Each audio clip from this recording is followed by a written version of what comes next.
তাহলে নারী ভাবে গোপী ভাবে যার জন্য ভাগবত বলছে পৃথিবীতে যে যতই ভালোবাসুক না কেন ভগবান সব থেকে বেশি ভালোবাসে বৃন্দাবনের ভোজন বানাবে।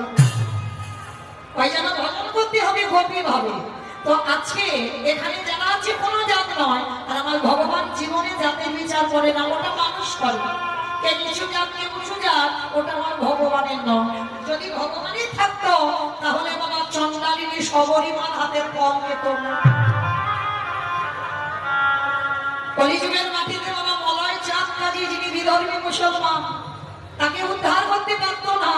যে মুসলমানের ঘরে লালিত পালিত হলো, যেমন বলে যখন মানুষ হলো ব্রাহ্মণ করে জন্ম নিল বটে, হরিদাস ঠাকুর ভগবান তো ঘৃণা করতে পারতো না, তার হৃদয়টা বেঁধে দিয়েছে।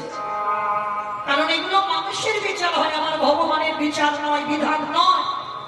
তো আজকে সেই ভগবান যুধিষ্ঠির মহারাজকে বলছে, শোনো দাদা, সবার প্রথমে আমার কর্ম হবে যত যত ভক্ত আসবে আমি নিজের হাতে তাদের চরণ যুগল ধন্য করব।